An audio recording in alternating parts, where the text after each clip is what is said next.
It's your boy, Mr. Chocolate. Back in the motherfucking mix, man. What's poppin'?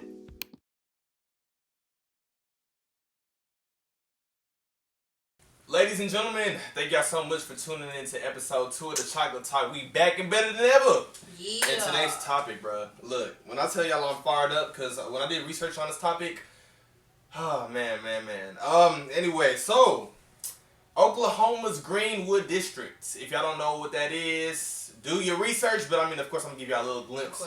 But it's also known as BlackWallStreet, which was one of the most prominent and thriving black communities in the early 20th century, and was founded and organized by C.W. Green and took the name of Greenwood in 1906.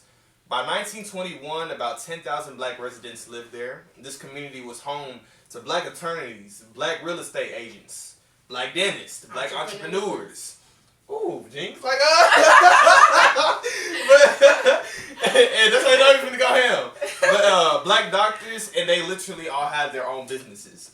On top of that, it's just like, really, I found out about BlackWallStreet or GreenWood District about a year ago, and I was highly inspired because just realizing that our people did such a, iconic thing back in the day, it touched me. I'm like, dang, like, that's crazy. And it brought me to the topic that, number one, in this day and age, I would say about 80 to 90% of all of us either are entrepreneurs of some sort or we have our own businesses. Right. On top of that, black people are like the number one consumers pretty much. So I'm just like, look, we need to create some sort of thing to where we support one another and we consume from other black businesses. Now, I'm not saying stop buying your designer, stop buying your Gucci, stop buying your Louis. I'm not saying none of that. Cool. If you want to wear a Louis Vuitton, wear that. Hell, who am I to tell you what you can't wear? You feel me? At the end of the day, if you're going to do that, at least invest into other black businesses. Because I'm not going to lie to y'all, from what I've seen, a lot of us are talented. And not only are we talented, but we have businesses that are high quality. I'm not going to front. Like, I be seeing stuff on Instagram and a lot of these businesses, and y'all, we really doing it. Bro, we doing the damn thing. Like, if I didn't think we weren't doing the damn thing, I wouldn't say it. So, what am I saying is, look, we have to literally be mindful, and we have to reinvest into the black community, because there's another research that I did. Check this out. Literally, I looked up, I was like, a quote, according to how many, due to each community, whether it's the Asian community, whether it's the Jewish community, how long does each dollar last in each community? Check this out. So in the Asian community, the dollar lasts about 28 days. So about a month. Bro, keep in mind. That's all of February. Literally. The Jewish community, the dollar lasts 19 days. Okay, cool. Now we get to the African American community, bro. When I tell you this is sad, bro. Like, we have to take a moment after I say this number. In the African community, it lasts 6 hours. 6 hours compared to all of February. That's crazy. 6 hours, 6 bro. Hours. That's a Netflix marathon for some people. Not even 6 days, bro. Not even 6 days. 6 hours, bro. We gotta do better. 6 Come hours. on, bro. That's 6 wild. hours. Did y'all just hear what I just said, bro? 28 days in the Asian community. Like, bro, Asian people be doing, like, bro, they have everything. If you think about it, bro, they stay supporting each other. They got all the nail salons. Y'all be getting y'all manicures, y'all pedicures did by them. Support black techs, bro, too, I'm just like, it's really disappointing to me, because realizing that we are literally the number one consumers, and literally the dollar in our community only lasts 6 hours, bruh. It's not even 24 hours. And I'm just like, it doesn't make sense to me. Like, that hurt my heart.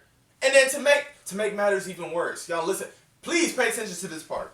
So, literally, just to prove to y'all how significant and how powerful the black dollar is, according to statistics in 2000, basically in the beginning of last year, 2018, look, the power of the black dollar holds so much weight that according to statistics in 2018, the black buying power estimated approximately, bruh, $1 trillion. Not million, bro. Not billion. 1 trillion. Like, bro, how do you feel about this, bro? Because I couldn't even. What? 1 trillion?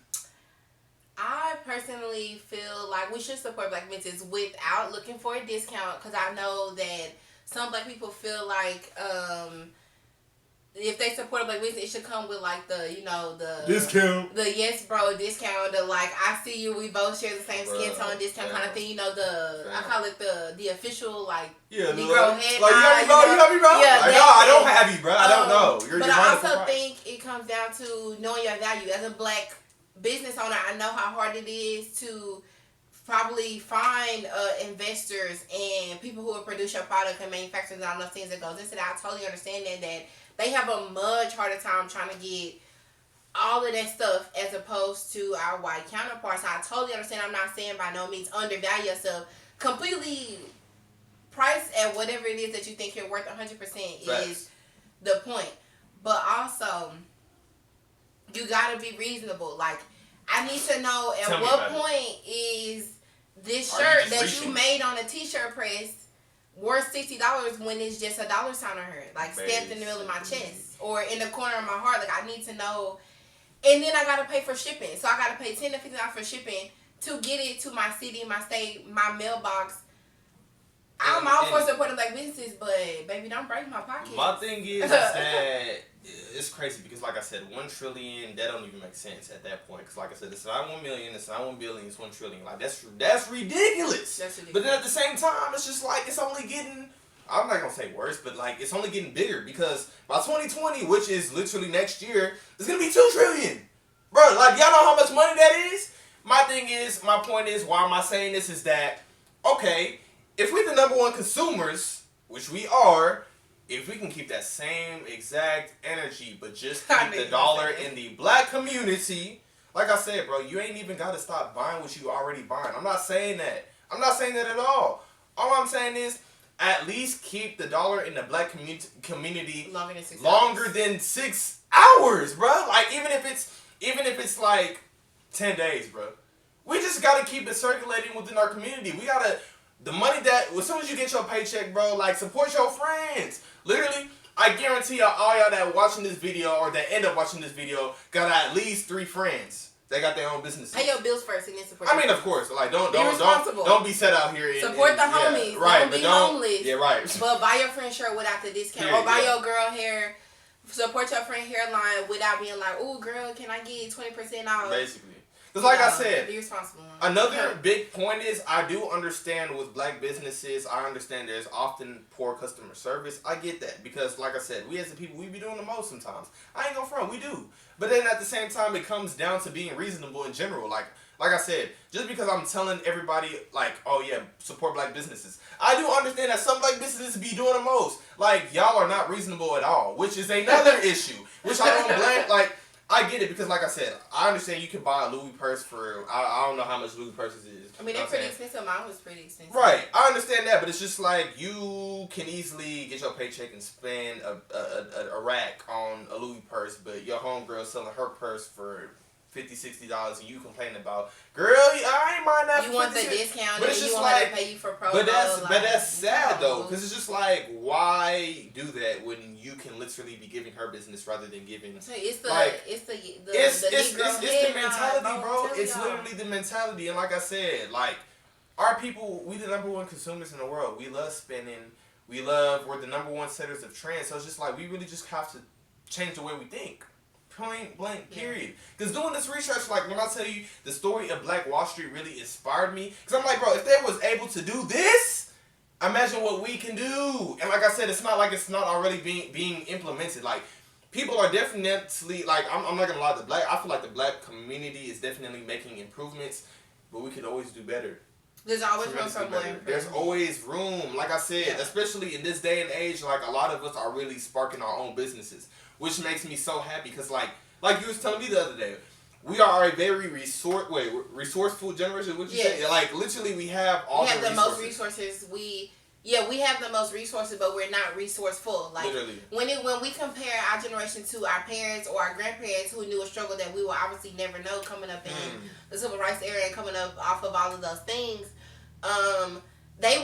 our grandparents were the least technologically advanced. But they were the most resourceful if we just lined those 3 up just back to back from top to bottom. And for us, we're the most technologically advanced, but we lack the resource. Like, we feel like everybody owes us something or owes us a pat on the back. And if you go through life thinking that you need validation or you're entitled to something, you're going to be disappointed and hungry. Literally, and tired. Entitlement. So, like, validation is for parking, not people. Get you, but no, for real, like, literally, no. There's a lot of things that Nobody we owe you a lot of nothing. at all. That's another thing with our culture, bro. Like, it's, like I said, entitlement is a very dangerous thing. Like I said, once you feel entitled, even if it's your brother, even if it's your own sibling, that okay. I know it's kind of a boost because at the end of the day, like, I mean, it depends. Like, I would pay for my siblings whatever product, but at the same time, you got to sign me some stuff for free. But I know that was a contradictory, but I'm just saying. Right. But in general, like, for real, like, don't feel entitled. Like, literally, if whatever product you see, if you know it's quality, don't downplay the person. Don't do that. Yeah, don't be salty. Because, like, that's very discouraging to the person who's selling the product. Like, for real. Like, and it's disrespectful. Very Aside disrespectful. from being disrespectful, Very it's disrespectful. Don't try to, just because you broke and can't afford my product, don't mean that you get to disrespect me. Like, facts. Take your pocket somewhere else. It's cool. Like, I don't have what you need. I don't meet your standard. Facts. It's cool. The best Western is across the street. And another thing, like I said, going back to the whole statistics of how much we spend, you have to realize something. Back when I said that we are the number one trendsetters, like, you think about culture, like, we literally are the culture. The only thing is that we don't own our culture. That bothers me a lot because, like I said, a lot of stuff, especially when it comes to the entertainment industry. I mean, I understand with the music industry, there's starting to be a lot of colored, labels and all that. Like, I like that. I like the simple fact that, like, we really taking ownership of our music. People are owning their masters and all this. But when it comes to the big dogs, they're not us, bro. I'm just keeping it real. They're not us. There's a difference between being rich and there's a difference between being wealthy. Big difference. Significant difference. I don't think that we understand the difference because there's like clearly a difference, bro. If you got $15,000, obviously you're rich, bro. But that could change your life, like, for right now. But to a certain extent, like, not to a certain extent, you're not wealthy. Like, wealth means that it's long term and something that's gonna last you a long time. Put it this way. All the mainstream artists, all the mainstream entertainers that we see, we thinking they wealthy. You know what I'm saying? They got, net worths of, let's say a couple million, but like... That's wealthy. No, it's wealthy, but no, actually, it's... You're chilling, you're good. But the people... $1 million is chilling? Listen to this. Who's paying them, though? Think about that. What you mean, who's paying them? Okay. Literally, the people who are cutting those checks, like, for instance, like, let's name somebody. For instance, like Shaq. I know that's random, like, that was Shaq. super off the wall. I was not expecting him to say Shaq. Okay, but listen, though. He getting checks, let's say he getting a cut deal for, like, $400 million. First of all, who the hell is writing that check for $400 million? Think about that. If it's a sponsorship, then it's the sponsor. I mean, of course, there's sponsorships, but you got to think about it. Realistically, who's writing that check, though? That person who's writing that check is wealthy.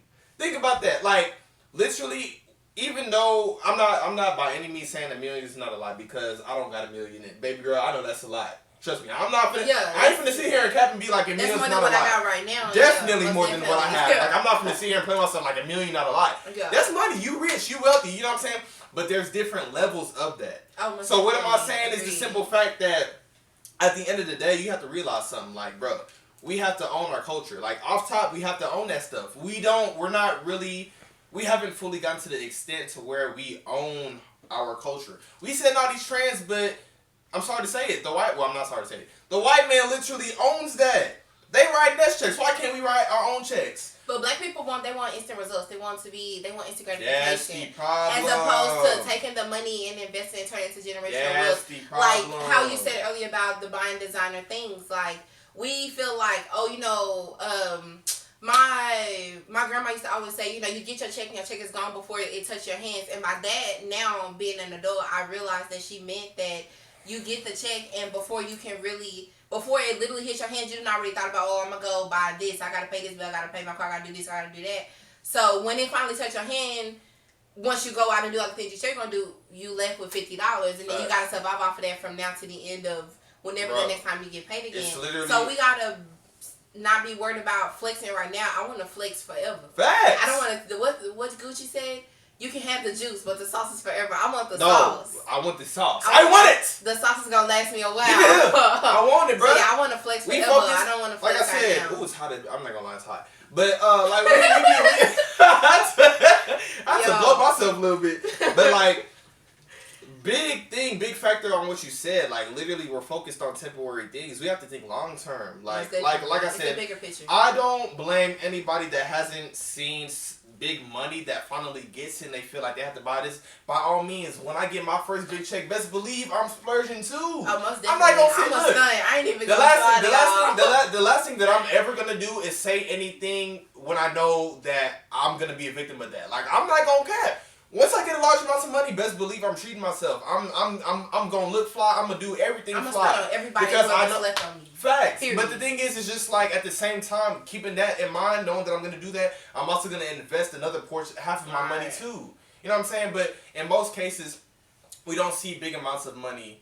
But once we see those big amounts of money, we think, oh, I'm gonna get this Lambo, I'm gonna get this, and I'm gonna get that. But it's just like, yo, relax, pause, think about what you finna do with your money, and actually invest it. Because by the time you invest it, I mean, of course, the money's not gonna grow right then and there. So how do you feel about the lottery? Like I said, is that okay? You know, they have they talk about people win the lottery. They win literally hundreds of millions and millions and millions and millions of dollars, and they be broke like 5 years later. There's no way that my hand could touch anything over 100,000 and I'm broke in the next 5 years. Like, it just ain't gonna happen. I mean, like we both said, you most definitely right. I'm gonna take some of that money. I ain't gonna say how much because I don't know. I ain't never touched it. I'm gonna take some of that money and I'm pretty sure I'm gonna buy something stupid. Like, I'm gonna buy like a giraffe just cause I'm gonna buy something real ignorant just cause I got the money to do it. Or like I'm gonna buy Italy. Like, I'm gonna buy like an island, or I'm gonna do something ignorant because, you know, I gotta just throw that in there because it's just me. But there's no way, like, my parents would never have to work again. Like, my family, my support system, my village would be good. Like, they would never have to worry about working. They wouldn't have to worry about nothing if I touched all of that money. Literally. So, like I said, guys, once you receive a big amount of money, like, our common problem is we want to splurge and do all this unnecessary stuff. Technically, it's not unnecessary because, like I said, everybody has the right to feel themselves. Everybody has the right to treat themselves. Everybody has the right to feel good and look good. Cool. I'm going to do the same thing. So I'm not going to sit here in front. At the same time, you got to take some of that money and reinvest and literally grow your assets. Literally, assets are the number one thing. Like I said, number one thing is freedom. How do we get to freedom? Number one thing is financial freedom. Off top. If you're not financially free, you're doomed. So, like, let's keep it real. Like, there's not much you can do. There's not many options. So how do we do that? Education. Financial education. Educate yourself. Self-educate yourself. Literally, like I said, I know that there's not many people like I said, ask questions. Simple. Do your research. Like, for real. We have to get in a position of ownership because, like I said, the white man has done it. They have mastered it, obviously. So, black people, like I said, we can keep being the number one. It's actually good that we're the number one consumers. But if we can literally consume in the right places, which is back into our own communities, you will be surprised how well off as a people we would be, bro. Literally, it's that simple. Like, when I tell y'all, it's not rocket science at all. I was happy, but then I was also highly annoyed at the same time off of all the research that I did on this topic of not only Black Wall Street, but like just the black community. Because I'm like, bro, we are literally the culture. We're the shit. I'm sorry, like, excuse my language, but we are. And it's just like, it just made me so mad because I'm like, bro, for the black dollar to only last 6 hours compared to other communities, that's shameful. That's very shameful because literally that means we have no regards for each other. Like, we literally getting our money and we spending it elsewhere. Nah, bro, put that money back into the community, bro. Like, point blank, period. And you'll be surprised. Like I said, it starts with us. You know what I'm saying? That Black Wall Street was able to accomplish what they accomplished in the 20th century. Which, I mean, of course there was resources back then, obviously, but now, with all the stuff that we have, bruh, that's all I have to say, bruh. Like, We gotta take the resources we have now and use them for good. Don't just use And them multiply. for Don't put it to waste, use bro. them, Like literally, use fam. them for good. Use your powers for good. There's too many valuable people out here. There's too many talented people out here. Like literally, bro, we easily have our own CVS's. We easily have our own Walmarts, but we just don't realize that. Like, take the time to think about what I just said. Like literally, we have people that do countless things. I can't even name it all, bro. Like, I mean, of course, we have the fashions, we have the entertainment, you know. But you know what I'm saying? Like, we have people that do soaps, food, beverages, doctors, all that, bro. So it's yes. just like, if we can literally open up our own businesses and really just invest into one another's businesses and keep it within the black community, you'll be surprised. Like, we don't need all these other companies. Like, when I tell y'all, we don't even need... if it's something simple, like not even if it's money, you gotta support your friend, repost their picture, and don't ask for them to pay you. And like for I said, promo. guys, there's a difference. There's a difference between forcing something and just genuinely doing something because you genuinely want to do it. Prime example, like I said, like if you know that you can do better with your music or whatever it is that you do, like don't sit here and try to force yourself on other people, bro. I'm just gonna keep it a real. Like honestly, it's annoying. Like I don't know why you guys, bro. I'm so serious. Like y'all have to get to the point where y'all genuinely like learn some marketing strategies, bro. Like it's good. I'm not saying don't share your content with other people to share, but bro, like it shouldn't be a habit, bro. Like no shots towards anybody, but I'm just saying you shouldn't be in other people's DMs talking about some bro. Promote like if you're share or you know what I'm saying, like if you're good enough, people are going to naturally do it regardless. Like and like I said, I'm not taking no shots at nobody because I know a lot of people do that. All I'm saying is realize who you are, improve your craft so that all you have to do is simply share your content to the public and it'll make other people want to circulate your things, bro. Yes. Because at that point, if you have to literally force that upon, bro, people don't like that. I don't like that. Yeah, you can't force it. You can't force it. No. And everybody nowadays, like he said, no tea, no shade. Everybody nowadays wants to do music. There are various other careers that y'all can be. Y'all can be physical therapists. Y'all can be psychologists. Y'all can be chemical engineers. Y'all can be rocket scientists. Because we need those. We need the other aspects. Boo. I mean, it's okay, baby. We need music is not for everybody, and it's fine. Just because you can make a fire beat on your homeboy keyboard. Or you can tap some buttons on the machine. I don't know what it's called, y'all. Don't drag me. I'm just saying, like, it's okay. You can find another job. And like I said, that's a very high five. That was a very just saying, y'all. No shade to nobody. No shade at all. Like I said, no shade at all. Everybody don't have to do music. We're just here to keep it. We're honestly just here to keep it real with y'all. Yeah, like this. That's all the chocolate talk is. We gonna keep it a buck with y'all. Like for real. At the end of the day, we don't have to all do the same thing. Yeah, not everything is meant for everybody. It's okay. Period, bro. Like I love a good cut crease like everybody else, but they don't give you permission to charge me $100 to make my eyelids. There's a lot of other fields that we can be thriving in. Like I said, a lot of us are just doing things because we see other people doing it, bro.